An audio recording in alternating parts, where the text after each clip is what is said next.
नमस्कार, मैं कुमार प्रमोद और बहुत स्वागत है आपका फर्स्ट बिहार झारखंड में। एक बार फिर से हम बिहार के उस मुद्दे पर, उस मसले पर चर्चा करने के लिए आपके सामने मौजूद हैं जिसने बिहार ही नहीं पूरे देश में खलबली मचा दी है।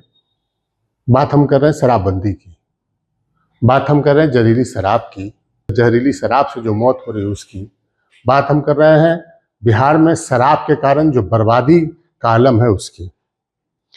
पूरी बात आपको बताएंगे, पूरे डिटेल से आज समझाएंगे कि नीतीश कुमार ने बिहार को किस तरीके से बर्बादी की कगार पर पहुंचा दिया है। आने वाली कई पीढ़ियां इसका खामियाजा भुगतेंगी, लेकिन उससे पहले एक कहानी आपको सुनाते हैं। तकरीबन आज से 1100 साल पहले की घटना है। 1325 ईस्वी था वो, जब दिल्ली के तख्त पर, यानी दिल्ली के सिंहासन पर जौना खां नाम का एक व्यक्ति, एक राजा बैठा। लोग उसको मोहम्मद बिन तुगलक के नाम से जानते हैं। मोहम्मद बिन तुगलक की चर्चा जो इतिहास के छात्र हैं वो जानते हैं कि उसकी चर्चा काफ़ी होती रही है।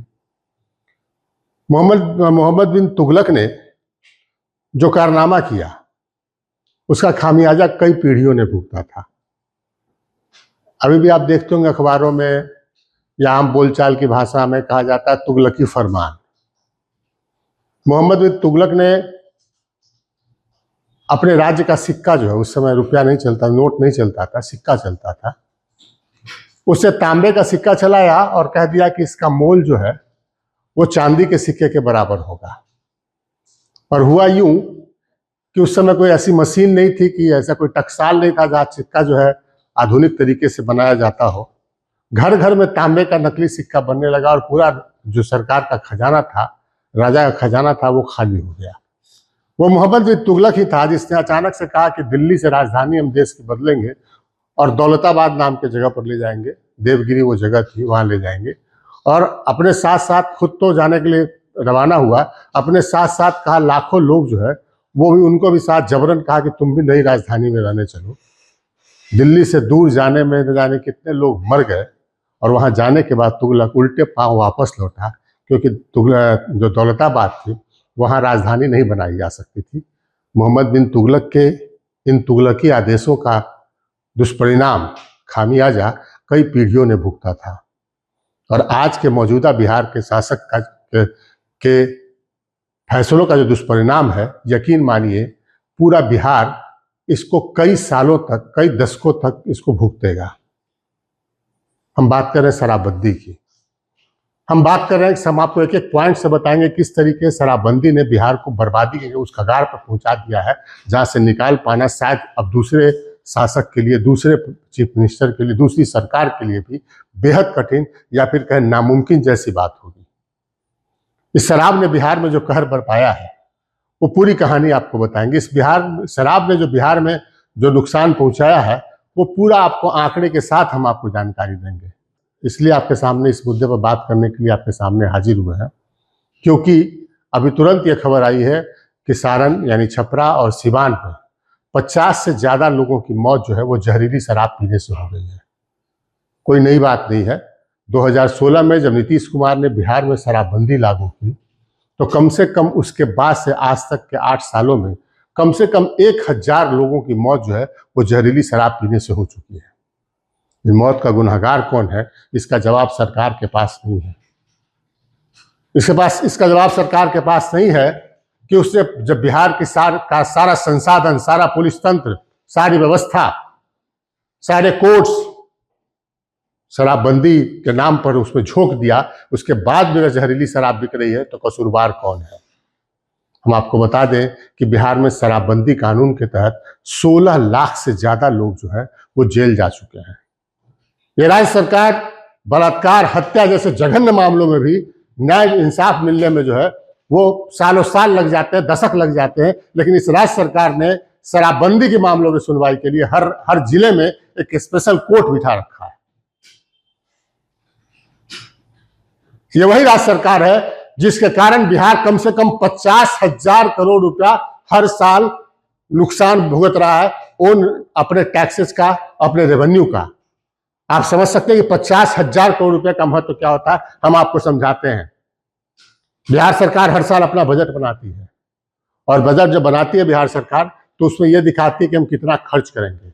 इस साल जो बिहार सरकार ने बजट बनाया है वो करीब 2.5 लाख करोड़, 2,56,000 करोड़ रुपए का है।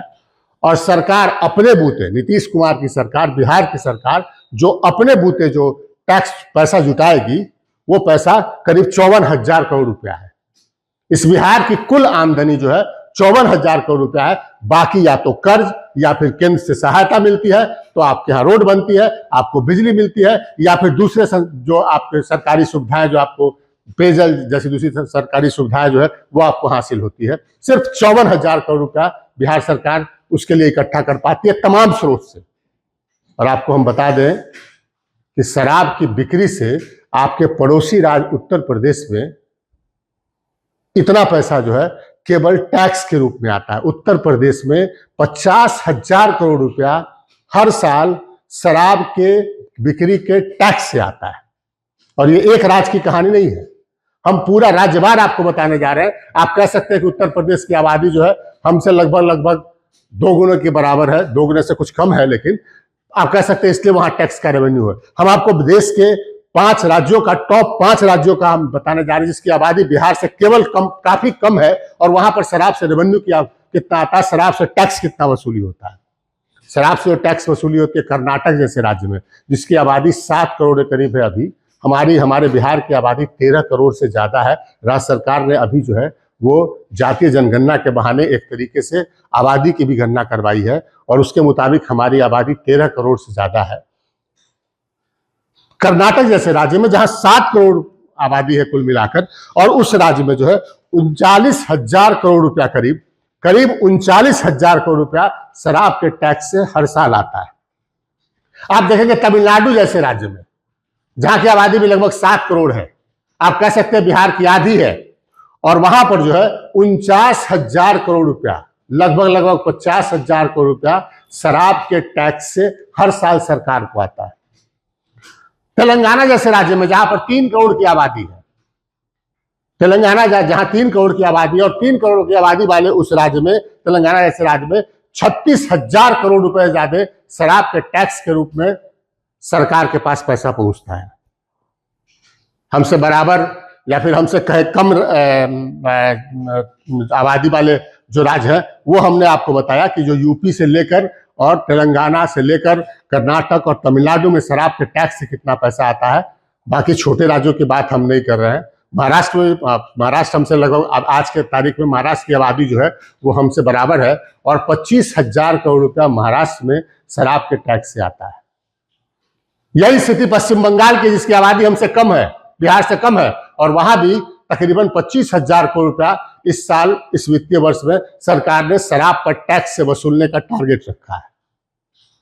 यानी बिहार को एक साल में कम से कम 30,000 करोड़ रुपया केवल टैक्स के तौर पर, शराब पर जो बिक्री शराब की से टैक्स आता, उससे जो है वो हानि हो रही है, नुकसान हो रहा है। हम इस नुकसान को बर्दाश्त कर लेते, हम कहते कि नहीं ये सही है, क्योंकि शराब पीना वाकई बुरी बात है। लेकिन हो क्या रहा है बिहार में? पहले बिहार में लाइसेंसी शराब की दुकान हुआ करती थी, अब हर गांव में, हर शहर के हर मोहल्ले में होम डिलीवरी का सिस्टम शुरू हो गया है। ऐसा नहीं है कि शराब नहीं मिल रही है, शराब मिल रही है, लोगों को दोगुना पैसा देना पड़ रहा है, या फिर जहरीली शराब पीनी पड़ रही है। पूरे बिहार में एक पैरेलल सिस्टम खड़ा हो गया है, जिसे खत्म करना शायद अब नामुमकिन होगा। शराब तस्करों का, जिनकी अकूत संपत्ति जिन्होंने बनाई है शराब बेचकर, उसको खत्म करना किसी सरकार के लिए सब बेहद मुश्किल, या फिर कह सकते हैं उसको असंभव जैसा काम होगा। पूरा पुलिस सिस्टम जो है वो शराब तस्करी को रोकने, शराब उससे पैसा कमाने में लगा हुआ है। पुलिस के जिम्मे जो है वो शराब जो है वो अपराध नियंत्रण का काम नहीं रह गया है। पुलिस के जिम्मे पहला काम रह गया है शराब बेचने से रोकना। और आप आए दिन कहानी सुनते होंगे, पुलिस वाले शराब बिकवा रहे हैं, थाने शराब बिक रही है। एक अंदाजा एक गैर सरकारी संस्था ने अध्ययन किया, और उसने माना कि केवल पुलिस तंत्र को और एक्साइज तंत्र को बिहार में जो है वो शराब से कम एक साल में 10,000 करोड़ रुपए ज्यादा की आमदनी हो रही है। इतना काला पैसा केवल सरकारी अमले के पास आ रहा है।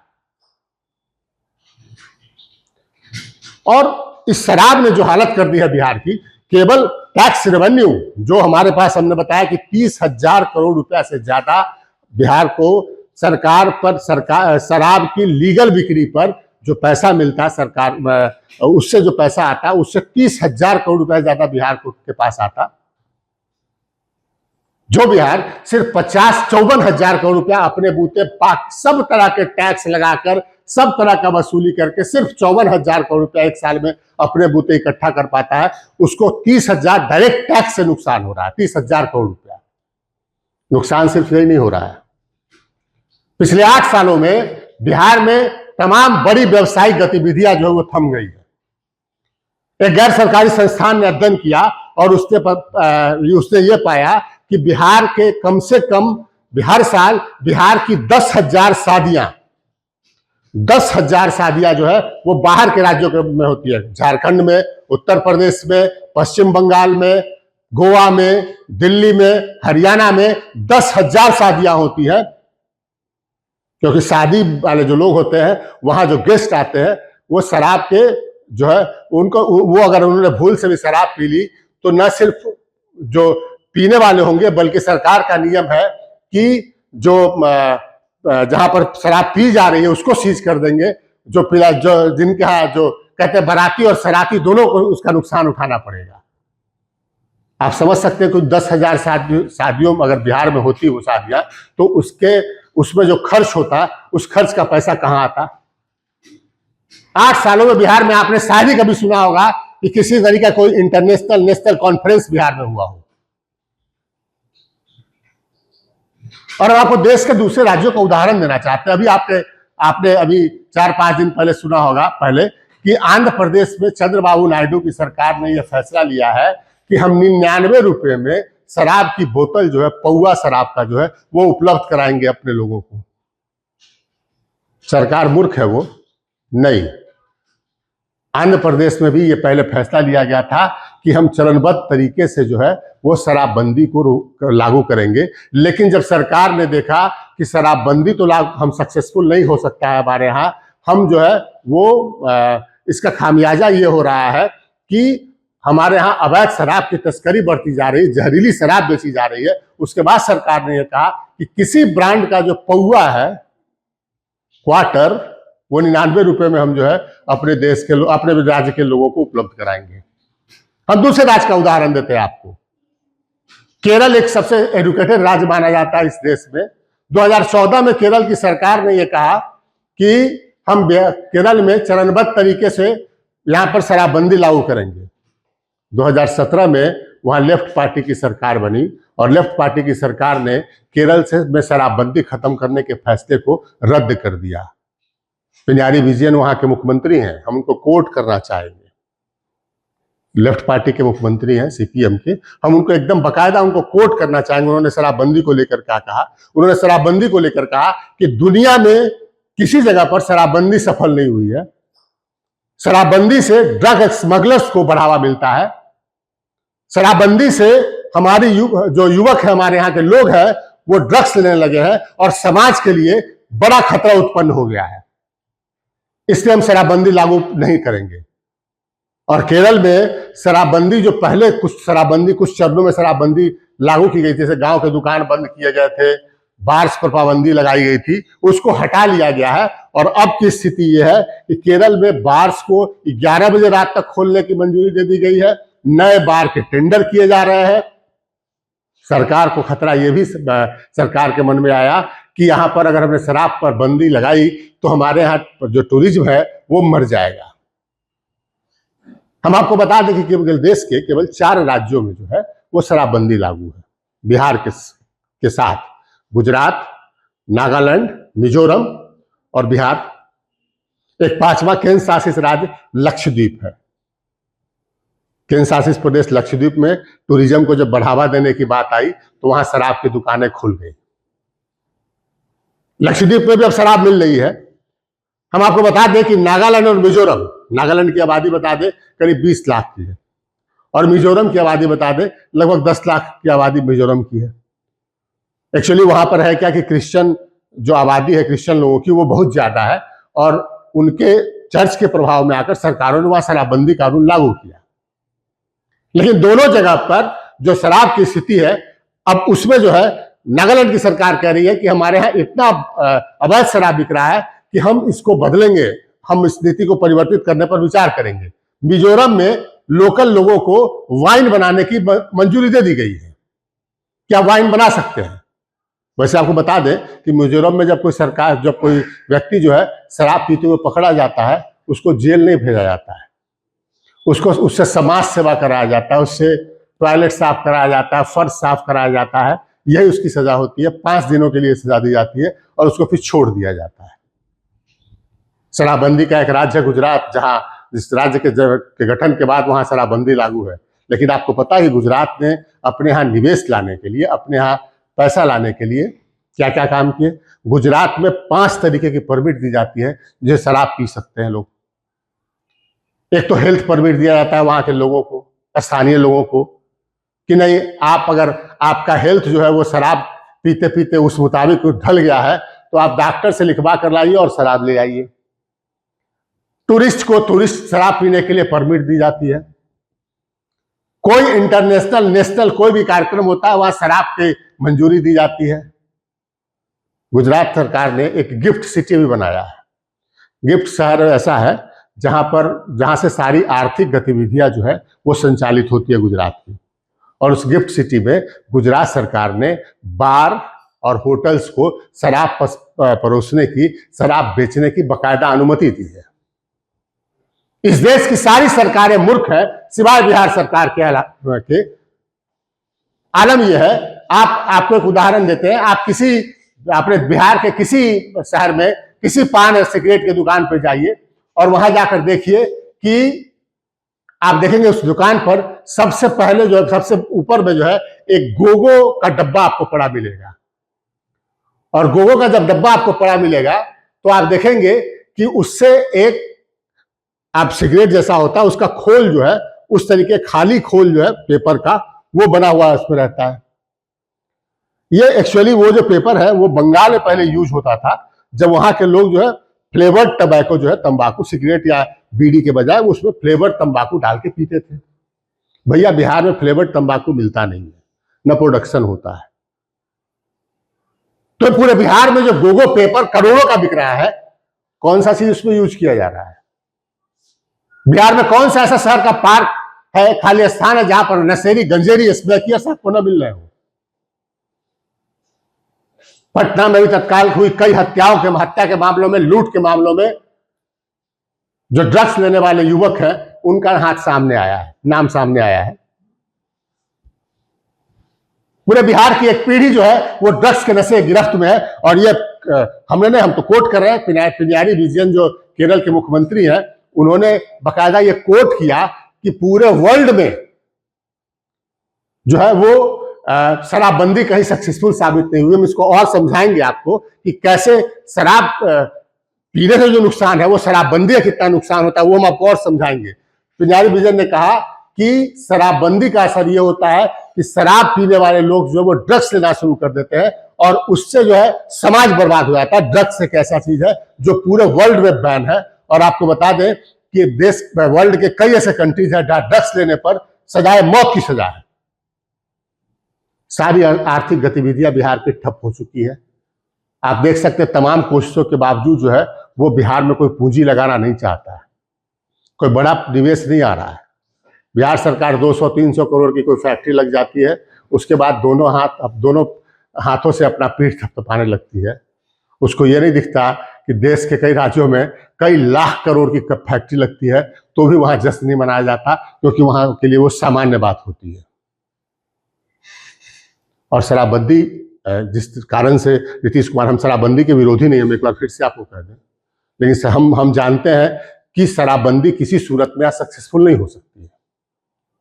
हम ये जानते हैं कि शराबबंदी के कारण पूरे बिहार में एक पैरेलल रैकेट खड़ा हो चुका है, गिरोह खड़ा हो चुका है, जिसकी कमाई जो है वो अकूत है, जिसको बगैर पूंजी 5,000 की पूंजी से वो हर महीना 5 लाख कमा रहा है। इस गिरोह पर अब काबू नहीं पाया जा सकता। पूरा सिस्टम नीतीश कुमार ने शराब को रोकने के लिए लगा दिया, इसका कोई असर नहीं हुआ। और आज एक बार फिर से 51 आदमी की मौत हो चुकी है छपरा, सारण और सिवान में। उसके बाद ये फिर से चर्चा चल पड़ी है। और बड़ा दिलचस्प बात है कि जब बिहार के मद्य निषेध मंत्री रत्नेश सदा से पूछा गया कि शराबबंदी फेल नहीं है क्या, उन्होंने कहा बुर्बक जैसे बात क्यों करते हो, मतलब आपके हम यशोगान करें, आपकी हाँ में हाँ मिलाए तो समझदार हैं, अन्यथा बुर्बक हैं, मूर्ख हैं। पूरी दुनिया के लोग मूर्ख हैं। दरअसल हम आपको अब धर्म पर बात ले चलते हैं। दरअसल है क्या कि एक ऐसा धर्म है दुनिया में जिसमें शराब जो है वो हराम माना जाता है, बड़ा गुनाह माना जाता है शराब पीना। हम मुसलमान तबके की बात कर रहे हैं, उस धर्म के लोगों की बात कर रहे हैं। अब हम आपको उस धर्म के सबसे प्रमुख स्थल के पर ले चलते हैं। सऊदी अरब जो है मुसलमानों का सबसे पवित्र जगह है। सऊदी अरब ने इस साल रियाद में शराब की एक दुकान खोली। ये अलग बात है कि वहां पर मुसलमानों को शराब खरीदने की मंजूरी नहीं है, लेकिन जो विदेशी हैं, विदेशी डिप्लोमेट्स हैं और विदेशी जो लोग हैं वहां पर्यटक आ रहे हैं, उनको शराब जो है प्रोसेस के तहत वहां से बेची जा रही है। क्यों? क्योंकि सऊदी अरब को अपने यहां पर्यटन, अपने यहां निवेश बढ़ाना है। मुस्लिम कंट्रियों का समूह है यूएई, यूनाइटेड अरब इमिरेट्स। आप वहां जानते हो दुबई उसी में आता है। वहां पर शराब की दुकान पहले खोलने की छूट थी। सरकार ने देखा कि शराब महंगी है, हालांकि पहले वहां शराब बनती नहीं थी, शराब बाहर से मंगवा कर बेची जाती थी। सरकार ने देखा कि महंगी है और जो है वहां पर जो है हमारे यहाँ जो लोग आ रहे हैं बाहर से, उनको शराब जो है मिलने परेशानी हो रही है, तो जो 30% का टैक्स था शराब पर उसको खत्म कर दिया और अब दुबई में शराब बनाने की मंजूरी दे दी गई। अब दुबई शराब फैक्ट्री भी लग गई है। क्यों? क्या वहां की सरकार अपने लोगों को शराब पिलाना चाहती है? नहीं। दुबई आज दुनिया के सारे पूंजी निवेशकों का, पैसे वालों का गढ़ बन गया है। और सरकार ये जानती है कि जिस दिन हमने, वहां की सरकार ये जानती है कि जिस दिन हमने यहाँ पर शराबबंदी की, शराब पर रोक लगाई, तो जो भी विदेशी निवेशक हमारे पास आ रहे हैं वो सब यहाँ से, उनमें से ज्यादातर जो है यहाँ से मुंह मोड़ लेंगे और किसी दूसरे देश में चले जाएंगे। तो देश में केरल जैसे राज्य है जो शराबबंदी के फैसले को पलट देते हैं। देश में आंध्र प्रदेश जैसे राज्य है जहां पहले शराबबंदी पर बात की जाती है और उसके बाद सरकार कहती है कि हम 100 रुपए में, 99 रुपए में जो है वो बोतल उपलब्ध कराएंगे। क्यों? क्योंकि उन सरकारों को अपने लोगों की चिंता है कि वो अवैध शराब पिएंगे, ड्रग्स लेंगे तो उसका नुकसान क्या होगा। उन सरकारों को इसकी चिंता है कि हमारे राज्य की इकोनॉमी का क्या होगा। उन सरकारों को इस बात की चिंता है कि हमारे यहाँ गिरोह खड़े हो जाएंगे, स्मगलिंग करने वाले जो शराब और ड्रग्स से स्मगलिंग करेंगे। और दूसरी तरफ हमने मुस्लिम कंट्रीज का उदाहरण दिया जहां पर इस बात की चिंता है कि हमने शराब पर रोक लगाई तो जो है हमारे यहाँ निवेशक और पर्यटक जो है वो आना बंद हो जाएंगे। नीतीश कुमार के मन में लेकिन क्या है? मोहम्मद बिन तुगलक की तरह का आदेश कि हम तांबे का सिक्का चलाएंगे। आप तांबे का सिक्का जो है वो अपने घर में बना ले कोई आदमी और आके सरकारी खजाने में टैक्स के तौर पर जमा कर दे, बाजार में चला दे। नतीजा ये हुआ कि सरकार का पूरा खजाना ही खाली हो गया। चांदी के सिक्के के बदला हम माफ करेंगे, तांबे के सिक्के के बदला हम चांदी का सिक्का आपको दे देंगे और एक दिन मालूम चला कि पूरा राज्य का खजाना खाली। या फिर मोहम्मद बिन तुगलक की तरह कि हम राजधानी को दिल्ली से जो है दौलताबाद ले जाएंगे और रास्ते में मालूम चला कि हजारों लोग जो है वो पैदल चलते चलते गर्मी धूप सहते सहते मर गए और उसके बाद फिर होश आया कि नहीं, हमने गलत डिसीजन ले लिया। बिहार में सरकार शराब जो है वो बर्बादी का कारण बन रहा है। हम फिर एक बार करें, शराब के हम विरोधी नहीं है, हम शराबबंदी के, माफ करेंगे, शराबबंदी के विरोधी नहीं है। वाकई शराब बुरा है, वाकई शराब से नुकसान है, लेकिन जिस चीज को अगर हम इम्प्लीमेंट नहीं कर सकते हैं, जिस चीज को लागू नहीं कर सकते हैं, जिस चीज से अपराध हमारे यहाँ बढ़ रहा है, जिसके कारण हमारे इतना बड़ा नुकसान हमारे राज्य को हो रहा है। आप इमेजिन करते हैं कि एक जो है वो 30,000 करोड़ रुपया जो हम बता रहे हैं केवल टैक्स से जो आता शराब से, उससे क्या कुछ हो सकता था बिहार में।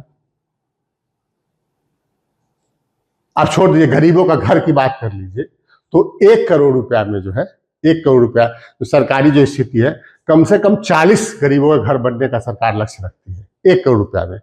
तो 30,000 करोड़ रुपया में आप बात कर लीजिए, जो है वो 12 लाख घर, नए गरीबों के घर जो है हर साल बनते बिहार में। एक सिर्फ उदाहरण दिया है। और सरकार शराबबंदी, शराब से जो टैक्स आता है वो अलग, और उसके कारण जो यहाँ कोई औद्योगिक गतिविधि नहीं हो रही है, उसके कारण यहाँ शादी ब्याह लोग दूसरी जगह कर रहे हैं, उसके कारण कोई बड़ा कॉन्फ्रेंस, बड़ा आयोजन नहीं हो रहा है, उसका जो नुकसान हो रहा है कुल मिलाकर एक साल में 50,000 करोड़ का नुकसान बिहार को हो रहा है। और दूसरा नुकसान ये कि पीढ़ी दर पीढ़ी बर्बाद होती जा रही है। युवाओं में जो ड्रग्स का नशा, ड्रग्स की जो आदत पड़ती जा रही है, उसको छुड़ा पाना, एक बार जो ड्रग्स का आदी हो जाता है उसे छुड़ा पाना बेहद मुश्किल काम होता है। उसका जिम्मेवार कौन है? हम कहीं ना कहीं इस मुद्दे पर प्रशांत किशोर से एग्री करते हैं। प्रशांत किशोर कह रहे हैं कि हम आएंगे सरकार में। अब वो सरकार में आएंगे, हम नहीं जानते कि नहीं आएंगे, लेकिन अगर वो ये कह रहे हैं कि शराबबंदी ने बिहार को बर्बाद कर दिया है, तो हाँ वाकई शराबबंदी ने बिहार को बर्बाद कर दिया है। लेकिन सत्ता में बैठे नीतीश कुमार और उनके सलाहकारों की नींद कब टूटेगी, जब बिहार पूरी तरीके से बर्बाद हो जाएगा? ये सवाल हम आपके लिए छोड़ जाते हैं। हमें दीजिए इजाजत। नमस्कार।